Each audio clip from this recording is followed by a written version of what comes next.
The Avatar universe has given us some of the most legendary powerhouses in animation history. We've seen masters of the elements move mountains, bend lightning, and literally reshape the geography of the world.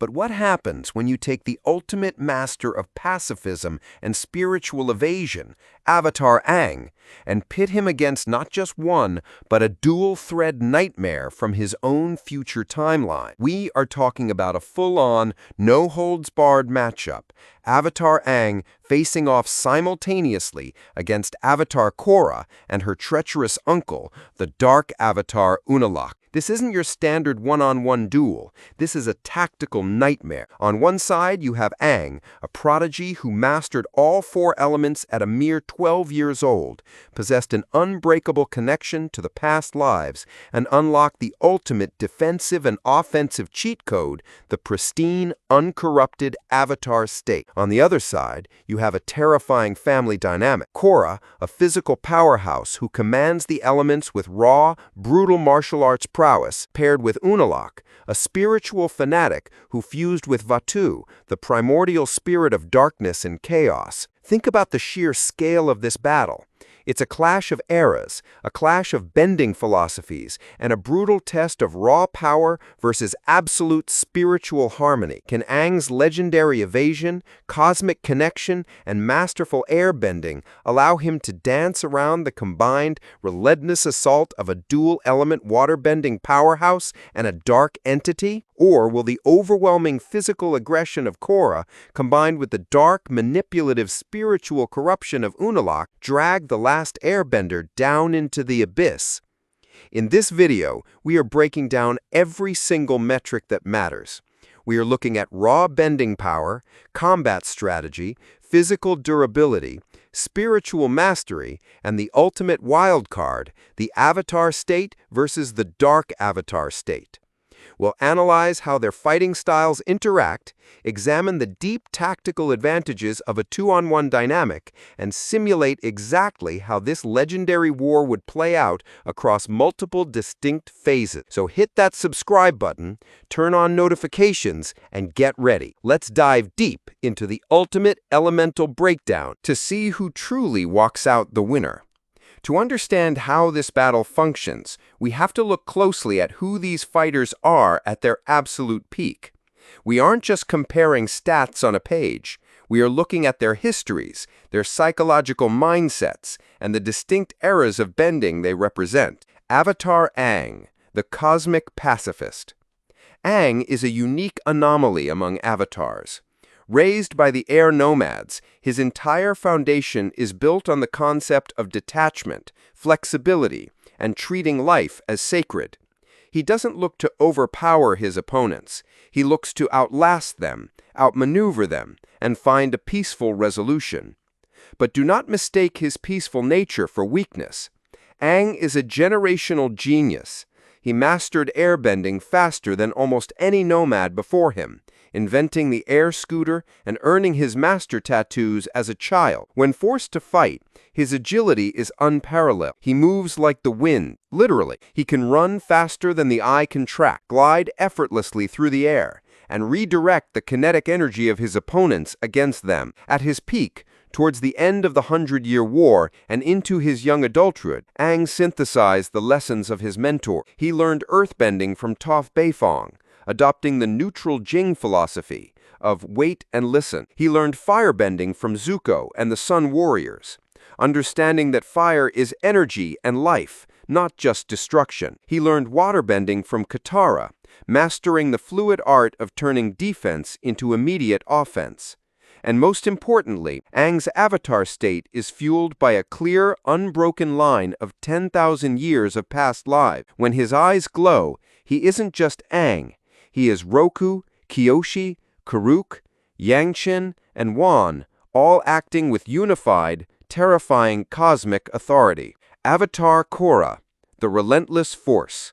On the flip side of the coin, we have Avatar Korra. Born into the Southern Water Tribe, Korra's relationship with the Avatar identity is completely opposite to Aang. While Aang hid from his destiny, Korra embraced it from toddlerhood, famously proclaiming, "I'm the Avatar. You gotta deal with it. Korra is a natural-born fighter. Her bending is visceral, athletic, and heavily influenced by the modern, compact styles of Republic City's pro-bending circuit. She doesn't use the wide, traditional stances of the ancient masters as her default. She uses a boxer stance, quick footwork, and explosive, rapid-fire bursts of elemental energy. Korra mastered water, earth, and fire at an incredibly young age, demonstrating a raw physical affinity for the material elements that far surpassed her early spiritual development. Her firebending is aggressive and punching, her earthbending is heavy and direct, and her waterbending is incredibly versatile, capable of flash-freezing massive opponents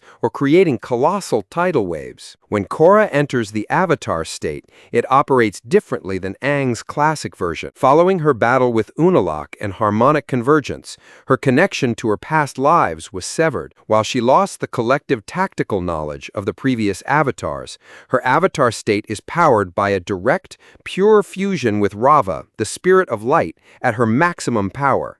It is a highly localized, hyper-focused burst of raw cosmic muscle.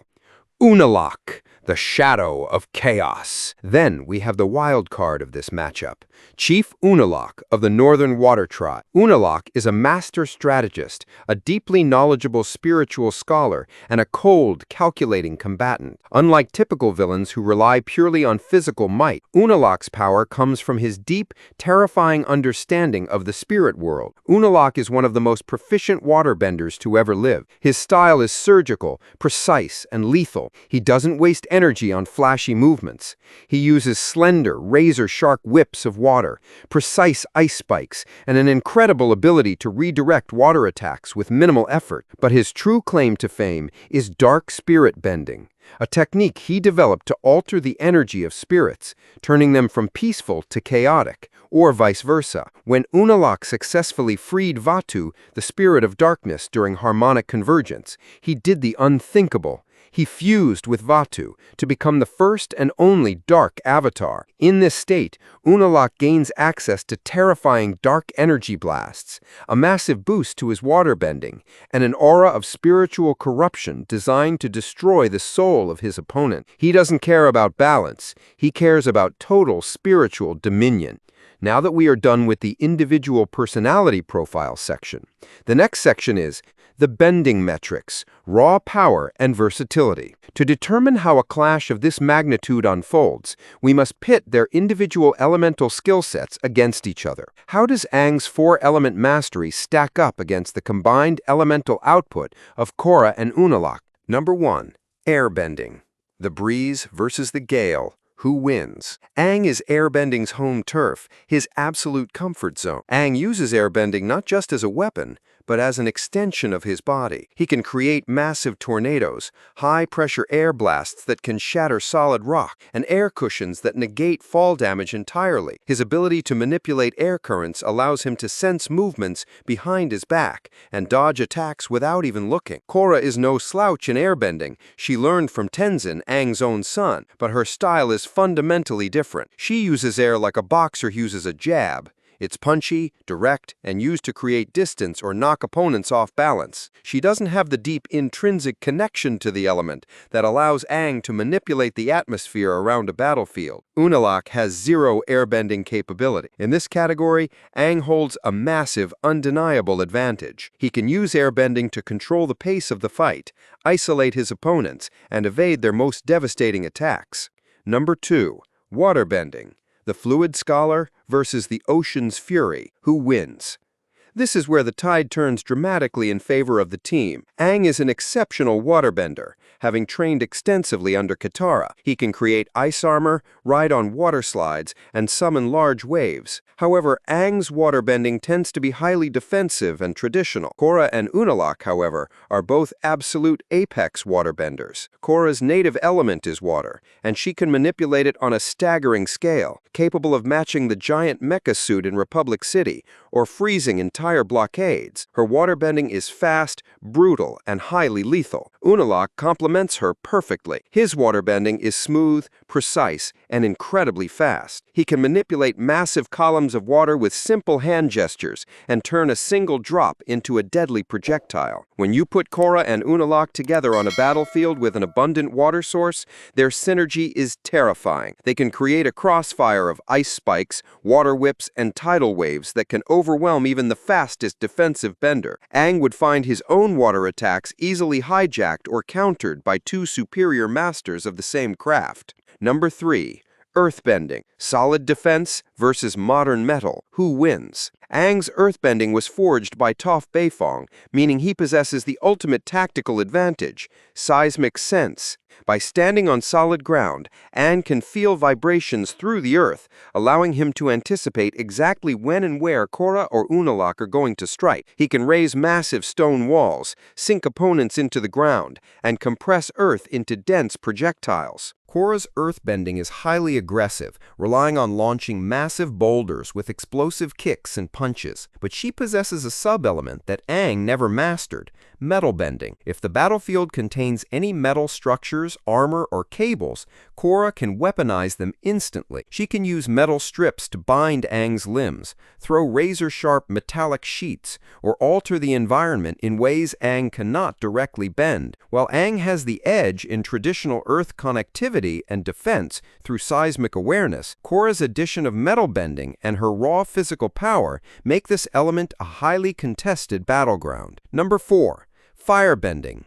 The dragon's flame versus the pro-bender's strike. Who wins? Firebending is an element Aang historically struggled with initially due to its destructive nature, but he eventually mastered its true essence under the Sun Warriors. Aang uses firebending with great control, focusing on flame rings, fire kicks, and crucially, lightning redirection. While neither Korra nor Unalaq actively use lightning generation, having the defense against it is always a net positive in high-tier matchups. Korra loves firebending. It suits her aggressive, fiery personality perfectly. She uses it constantly as a primary offensive tool, launching rapid-fire fire daggers, massive flame streams, and using fire propulsion to fly across the battlefield like a rocket. Her firebending output is continuous, relentless, and designed to burn through defenses through sheer volume. Aang can neutralize a lot of fire through his airbending, creating vacuums or blowing the flames away. But the sheer velocity of Korra's fire strikes means he cannot afford a single moment of distraction. Section 3. Tactical analysis and combat styles. A fight of this caliber isn't just decided by who can throw a bigger rock or a hotter flame. It's about psychology, positioning, and tactical positioning. Number 1. The 2-on-1 disadvantage. The economy of actions. In any high-level combat scenario, numbers matter immensely. This is what we call the economy of actions. For every single move Aang makes, his opponents can make 2. If Aang commits to a massive earthbending wall to block a devastating fire blast from Korra, he leaves his flank entirely open to a surgical ice pierce from Unalaq. Aang is used to fighting groups. He took on entire squads of Fire Nation soldiers during the war, but fighting 2 elite master-level combatants who are actively communicating and coordinating is a completely different ballgame. Korra and Unalaq know each other's styles intimately. They can trade aggro effortlessly. Korra can act as the unstoppable bruiser, rushing Aang with close-quarters firebending and heavy earth strikes, forcing Aang to use his maximum evasive capability. While Aang is airborne or off balance, Unalaq can step back, analyze Aang's trajectory, and use his precise waterbending or dark spirit arts to snare him the moment he lands. Number 2. Evasion versus aggression, the clash of philosophies. Aang's entire combat philosophy revolves around the concept of circle walking, an airbending strategy where you move around your opponent, avoiding their attacks until they become frustrated, overextend, and exhaust themselves. This worked beautifully against hot-headed opponents like Admiral Zhao or early series Zuko. However, Korra is not Admiral Zhao. She is an experienced combatant who has fought agile speedsters in the pro-bending arena. She understands how to cut off angles, use wide-area attacks to limit mobility, and pressure evasive fighters into corner. Furthermore, Unalaq's calm, patient demeanor completely counters the idea of baiting an opponent into a mistake. Unalaq won't get frustrated by Aang's dodging. He will simply use the time to manipulate the battlefield, freeze the ground beneath Aang's feet to ruin his traction, or set up massive spiritual traps. Aang's reliance on defense and evasion becomes dangerous when facing two opponents who can cover each other's blind spots and systematically take away his space. The fourth analysis is their spiritual mastery and substyles. The Avatar universe is deeply rooted in the spiritual plane, and this battle takes place at the absolute intersection of light and dark spiritual energies. Number 1. Energy bending. Aang's ultimate trump card. Aang possesses the incredibly rare and sacred art of energy bending, bestowed upon him by the ancient lion turtle. This technique allows Aang to reach into an individual's spiritual being and permanently strip them of their bending abilities. We saw him use this to historic effect against Fire Lord Ozai, and later against the bloodbender Yakone. Could Aang simply rush in and energy bend Korra or Unalaq to end the fight instantly? The short answer is, it is highly improbable in a live combat scenario against these two. Energy bending requires the target to be completely immobilized, incapacitated, or spiritually vulnerable. When Aang used it on Ozai, Ozai was already physically beaten and pinned down by massive stone pillars. Trying to apply energy bending to Korra or Unalaq while they are actively attacking is a suicide mission. To energy bend, Aang must place his hands directly on the opponent's forehead and chest. If he tries to close that distance against Korra, he risks getting blasted in the face with a point-blank fire stream or a metal-bending cable. If he tries it on Unalaq, he enters the domain of a man who literally manipulates spiritual energy for a living.